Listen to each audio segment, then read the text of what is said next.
पहा नवीन एपिसोड्स एकदम add free.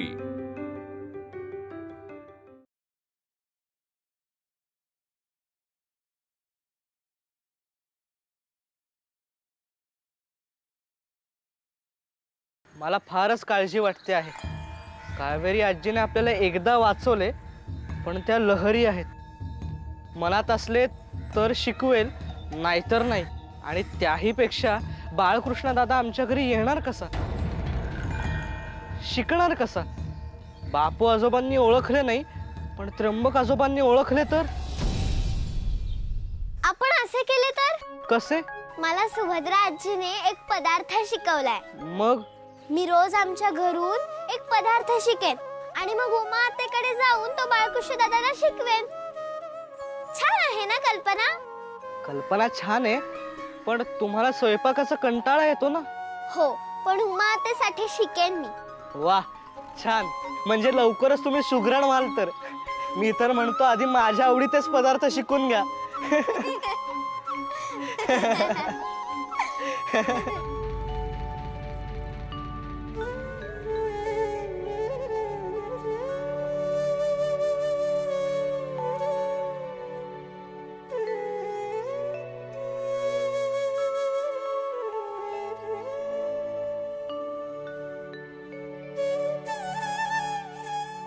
Uma,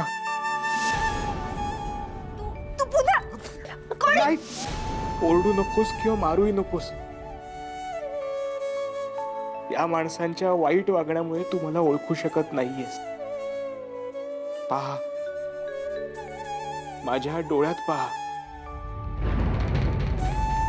माझा आवाज नीट ऐक। वहिनी विचारत होत्या तुमच्या।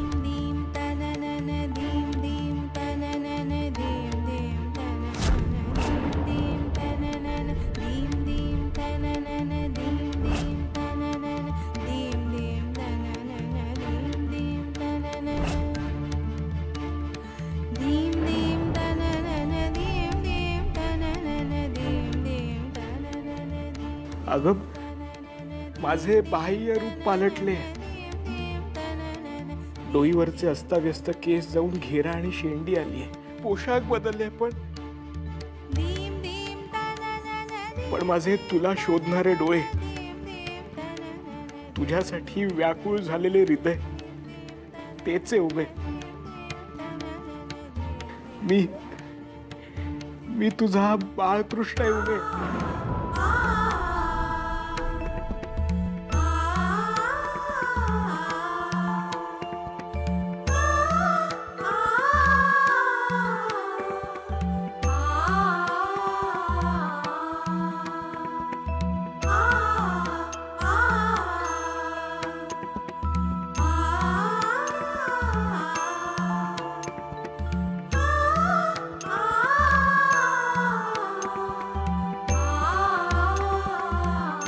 हो, मी बाळकृष्ण तुला न्यायला आलोय। उमा, मी तुला घेऊन जाणार आहे। मी झाली का रे माझी बायको आज्ञाधारक? हो मालक। बरं, मी आता काय सांगतोय ते नीट ऐक।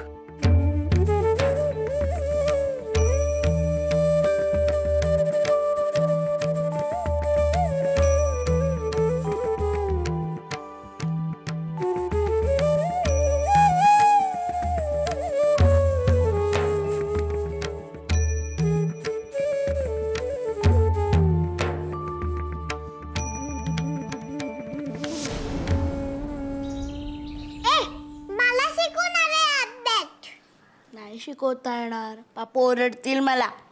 तू स्वयंपाक शिक। मी नाही स्वयंपाक शिकणार। अगं स्वयंपाक स्वयंपाक स्वयंपाक ग स्वयंपाक।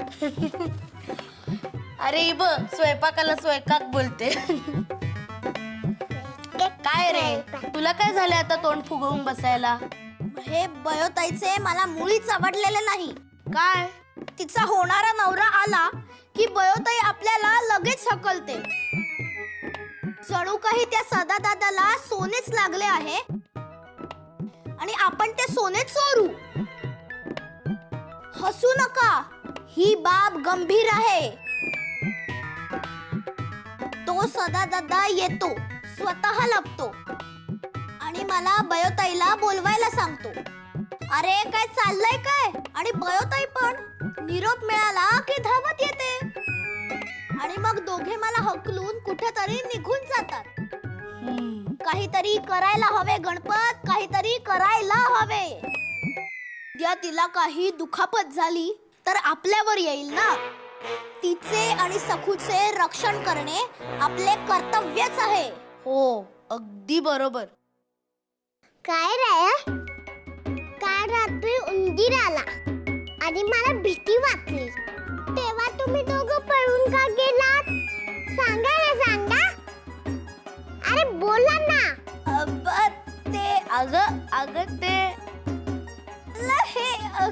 अरे तो पप्पा काय बघतात? अरे गणपत सांग.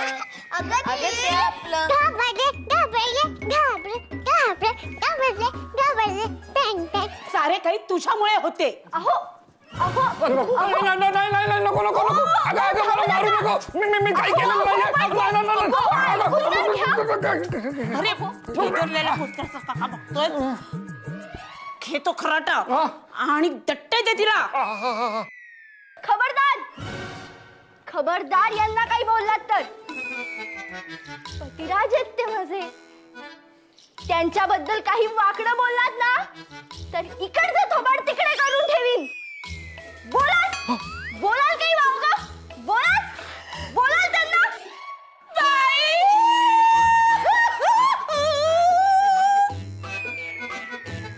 आणि तुम्ही हो प्राणनाथा, तुमचा अधिकारच आहे मला मारायचा. हो घाबरता काय? हृदयनाथा, तुम्हाला मी मला मारायला सांगतेय. मी क्षमा मागते तुमची. माफ करा हो मला. प्राणनाथा, मी फार चुकीचे वागले तुमच्याशी. माफ करा मला.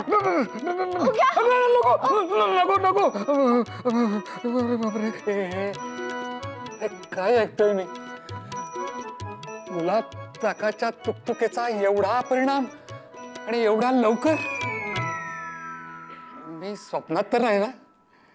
हिच्या शब्दांनी मला धुंद केलंय.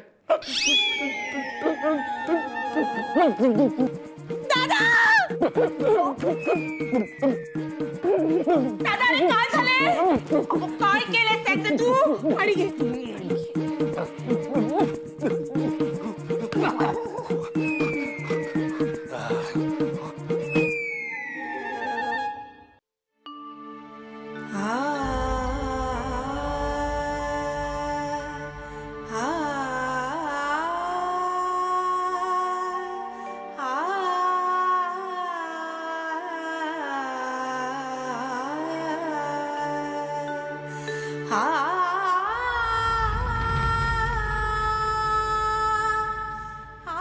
जाऊबाई, तुम्ही यांच्याबद्दल बोलल्यापासून चित्त थाऱ्यावर नाहीये माझे. काय ते सगळे सविस्तर आणि खरे सांगा मला. त वरून ताकभात ओळखण्या इतकी हुशार आहेस तू सुभद्रे. खोलात शिरू नकोस. आपण सगळेच रक्तबंबाळ होऊ. त्यापेक्षा झाकली मूठ 1.25 लाखाची.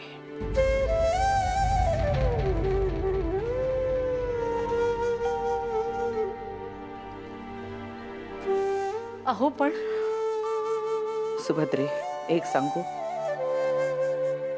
या बाबतीत प्रत्येक बाई आपल्या नवऱ्याला नीट ओळखते. अगदी तो स्वतःला ओळखत नाही इतकी. त्यामुळे मी आज बोलले नसते तरी आपलं नाणं खणखणीत आहे की बद्ध हे तुझे तुला ठाऊक आहे. चर्चा करून मने आणखीन कडवट होणार. जुन्या जखमा व्हायला लागणार. त्यापेक्षा या भुयाराचे दार बंदच ठेवूया.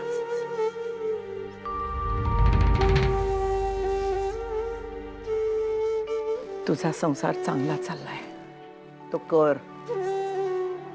मनात किलमिश ठेवलेस तर आयुष्यभर जळत राहशील.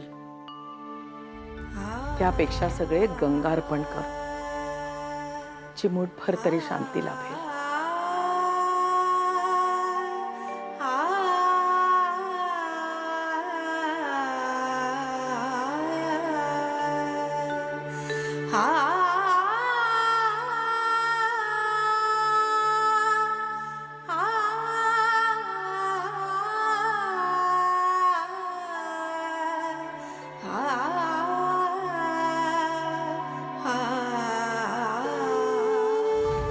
हे प्रभो विभो अगाध किती तव करणी.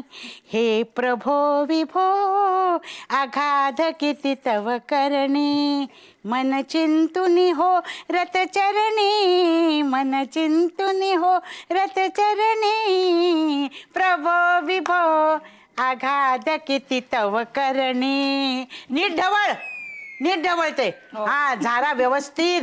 हे प्रभो विभो आघाद कितव कर. हा तू भजनच करायचं बर. बाहुली मनुष्य केली त्या करूपे दिधली. परिसूत्रे त्यांची सग नीट पुस, नीट पुस. परिसूत्रे त्यांची सगळी. नाचविसी हाती धरुणी. नाचविसी हाती धरुणी. प्रभो विभो आघाद किती तव करणी. हे प्रभो विभो आघाद किती. म्हण रे तू. हे प्रभो विभो म्हण. हे प्रभो विभो आघाद की म्हणताय ग बाळ, म्हणताय माझं. हे प्रभो विभो आघाद किती तव करणी. मन चिंतुनी हो म्हण. मन चिंतुनी हो रत चरणी. मन चिंतुनी हो रत चरणी. प्रभो बघू नको, बघू नको तिकडं बघ, डाळ करपते. प्रभो विभो आघाद किती तव करणी. आघाद किती तव करणी. आघाद किती तव करणी. राम कृष्ण हरी. हा आता कसे वाटते? छान वाटते की नाही? बरे वाटले हो. दुर्वांची आजी, तुझे गाणे ऐकायला किती छान वाटले. तुझा आवाज कसा भरदार पावसाळी मेघासारखा आहे. वा वा, त्या देवलांच्या नादानं अगदी नाटकातल्या सारखा बोलायला लागलाय. वा वा, त्यांना का श्रेय? ही उपमा माझीच आहे. आणि तुझा आवाज खरेच तसा आहे. किंवा देवळातल्या गाभाऱ्यात घुमारा येतो तसा. चिरटा किरटा नाही असे. का रे लाडी गोडी लावतोयस? आणि हे काय नवीन? दुर्वांची आजी कुठले नाव? ती आमची गंमत आहे. सुलोचनेस ठाऊक आहे. हा, सगळी गुपी ते त्यांना माहित असणारच. लाडक्या ना ते तुमच्या. पुरे झाले तुझे. काहीतरी बोलते आपली. अरे थांबा. नाही राहू दे, मला सगळे माहित आहे. अगो थांब ना काकू, तुम्ही दोघी आता वाद घालू नका. मी काय सांगतोय ते ऐका. आता काय तुझे? आई, मला पुण्याला मावशीकडे जायचे आहे राहायला.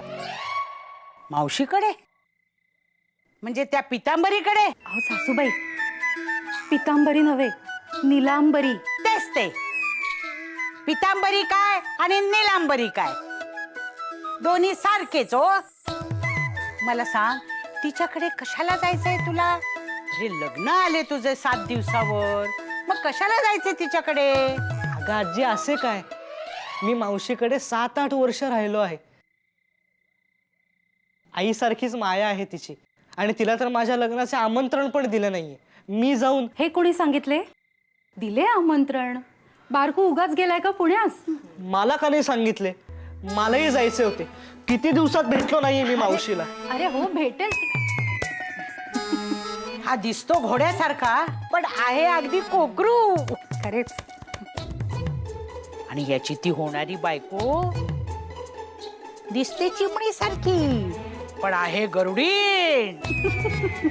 म्हणजे इश्श, अगदीच ढ आहेस तू गोदे. अगो, जशी काळ्याची काळीन, सान्यांची सानीन, लेल्यांची लेलीन, तशी गरुडाची गरुडीन. काय तुला नाही कळले? तुला कळले? तू ढवळाचे काम कर. बघतीये नुसती, साधी गोष्ट कळत नाही. ना ना ना ना ना ना ना ना ना ना ना ना ना ना ना ना ना.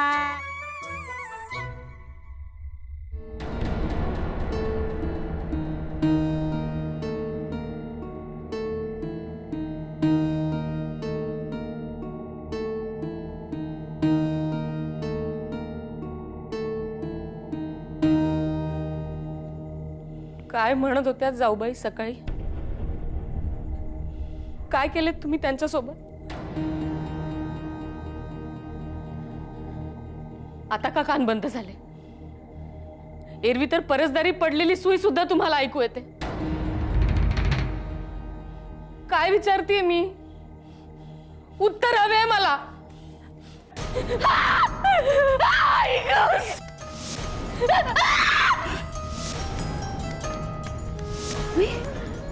सुभद्रा काकूंचा आवाज.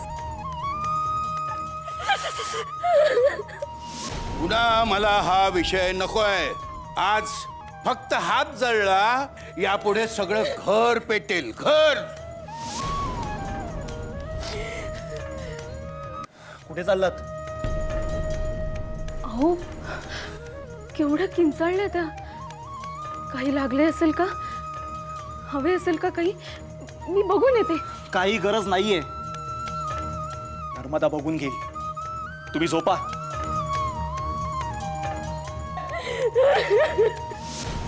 काय झालं काकू? किंचाळ्यात का? काकूबाई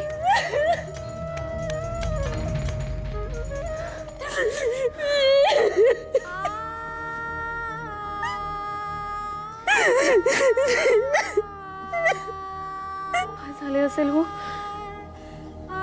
केवढ्या कळवळून किंचाळल्या त्या. सासूबाईंकडून सकाळी किती भयंकर ऐकले. तोच विषय असेल. होय ना? मग तो त्यांचा प्रश्न आहे, त्यांचं ते बघून घेतील. अहो असे कसे म्हणता तुम्ही?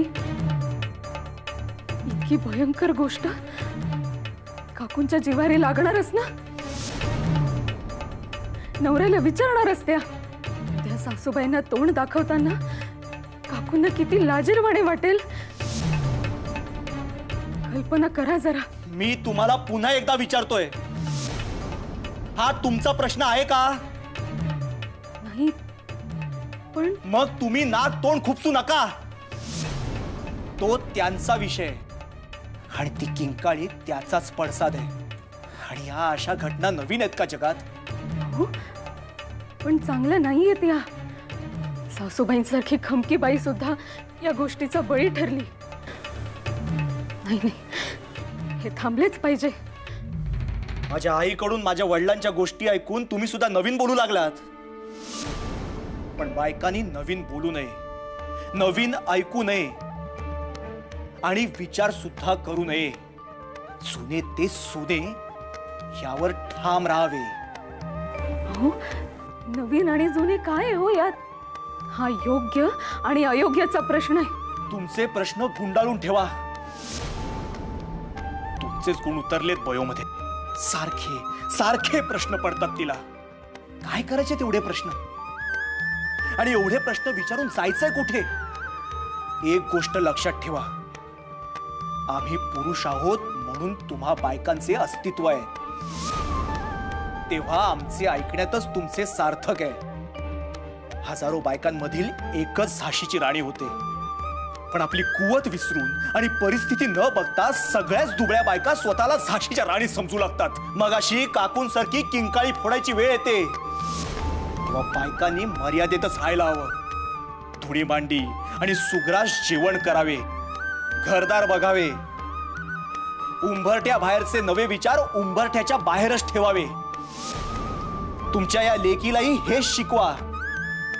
नाही, इथे मनमानी चालते, पण उद्या सासरी गेली की ते चालणार नाही.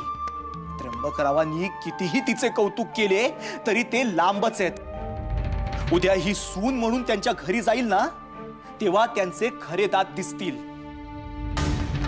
त्यांना इमामवाड्यात जाणारी शूरवीर बयो नकोय, तर घरदार सांभाळणारी, उंबरठ्याच्या बाहेर पाऊल न ठेवणारी, खाल मानेने वागणारी आज्ञाधारक सून हवी आहे, हे लक्षात ठेवा. आणि तसेच घडवा तिला. झाशीची राणी नकोय.